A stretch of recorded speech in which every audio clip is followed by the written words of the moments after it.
Joe DeLeone here, back with the Sports Geek. We've got three great picks for college basketball. Before we dig into the three biggest games, not a great slate. Talking Houston at Texas Tech, Michigan at Nebraska, and Kansas at Colorado. Want to give a quick update on how we did over the weekend. We had a fantastic rebound after the 1-2 Thursday that we had on our weekend bets. We went 4-1. We ended up getting Cavs minus 8.5 versus the Knicks. We did not cash Texas A&M plus 1.5 versus Tennessee. We did end up securing Alabama minus 10.5 versus Kentucky, Houston minus 7.5 versus Iowa State, and Duke minus 9.5 versus Illinois. So far on the week and a half or so of us doing picks, we're at 63% correct. 12-7 is the total record. 9-4 on college basketball bets. That's where we've been having the most success. Hopefully you guys have been enjoying following along on the college basketball bets. The only one where we got killed was damn hockey. The overs were working, but the freaking problem is Connor McDavid shouldn't have been left open, that wide open in front of the net. We already griped about that. And then we're also 2-0 on the NBA. Again, we're leaning in today to the somewhat watchable slate of college basketball games. No primetime, like really big NBA games on this Monday. The best game, of course, is the Houston Texas Tech one. And let's start there. Houston has been a great team over this recent stretch to ride. We have picked them multiple times on this channel. The most recent pick that ended up hitting was their great game against Iowa State, where they won that game very handedly. They won that very securely. They now go on the road to play up against another top Big 12 team in Texas Tech. Now, if you look down at all the stats, all the ATS numbers, all the trends that both these teams have had, they're like right down the middle. They couldn't be split any more evenly and be any more comparable. They are really freaking similar. A lot of things statistically, they're very similar on defense. They're very similar in terms of their average scoring margin. It makes this a tough game to pick as essentially what is a pick'em. Now, I will say when I'm putting this out I'm recording this on Sunday night. It's going to go out on Monday. I implore you that if this thing starts to move any further off of Houston -2 and it ends up getting bigger, I would not touch this. But as of right now, I am leaning, and I really like taking Houston -2. The biggest reason why is the way that I let in this pick. Their current string of success and being able to lean on them has come to fruition and has worked really well for us right now. The way they played against Iowa State, which is the 7th best team in the country. The way that they played against Arizona State the other night. The way that they played against Arizona on the road and were able to win that game by 4 points. That was one of our correct picks. At this Texas Tech squad, they have had a great season. Coming off of a huge 20-plus point win against West Virginia. Mediocre Big 12 team. But they don't have the same level, the same type of resume that Houston has right now on this streak of not only wins, but games that they've covered in. The last time that these two teams played, it's worth noting, Texas Tech pulled this game out close, 82-81, at home at Houston. And I would think in a game like this that there's going to be a bit of a back and forth here. Houston loses the first time at home. Then they end up beating Texas Tech on the road.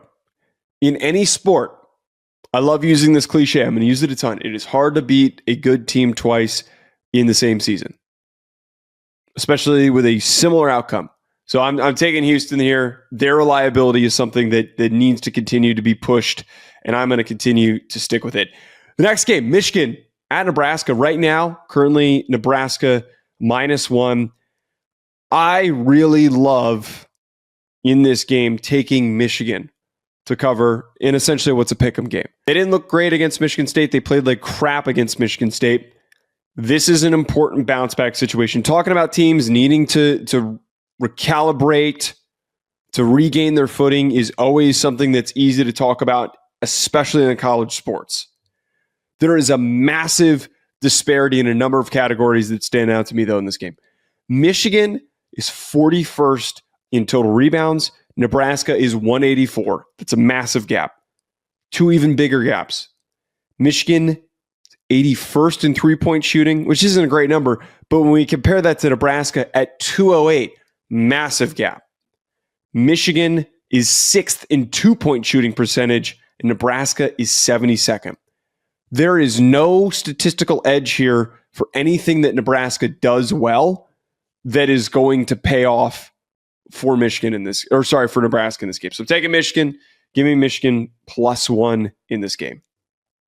Last one, Kansas, -6.5 at Colorado. I was really toiling with this one. And I was trying to talk this one out a second ago. Colorado's awful. I mean, they're terrible. This team is absolutely terrible. I think the way that I want to frame this is that if this line moves and the spread gets bigger than 6.5 for Kansas, I would strongly consider, actually, I would move aggressively to take Colorado to cover. We're purely going off of this. A lot of against the spread trends, and I don't know if I'm falling for a really stupid trap. This Kansas team has been one of the weaker Kansas teams under Bill Self that we've seen. The way that they have been playing, especially recently, they have been extremely inconsistent. I know that sounds ridiculous to say because Colorado had a comically long stretch of games in the Big 12 to start their Big 12 play up until February 15th until they got a win against UCF. The reason why I'm going with this, Kansas is 7-10 against the spread after a win. Colorado's 5-5. Kansas is 3-7 against the spread on the road. Colorado is 8-8. I also looked through a lot of Colorado's performances at home, and I think that in a conference where it's difficult to do all this traveling and to have to bounce around and to go to all these different parts of the country in the Big 12, that there's a little bit of an advantage here.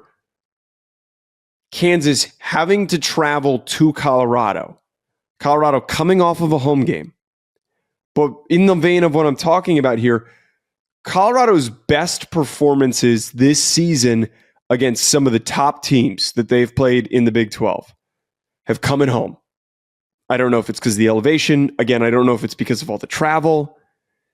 But in this awful stretch of games where they were getting worked, their better performances came at home. A lot of which were closer games by less than 7 points. The last, I guess, if this is a point of positivity, I think that we can look at the way that they played against Baylor this weekend, where they won that game by 2, and Baylor is a great team this year, despite a couple of losses that they've suffered. I just don't have a huge degree of confidence. I think Kansas is going to probably win this game, but this feels like one of those games on Monday night that we're watching it and we're thinking to ourselves, why aren't they separating? Why is this game so close? And they end up winning it by 5 or so points. It's a tight margin, but I'm going to take Colorado +6.5. Folks, let me know in the comments below. Who else are you taking? What are your favorite bets of this Monday to start the week? Hit the like button and subscribe, and we will talk to you later.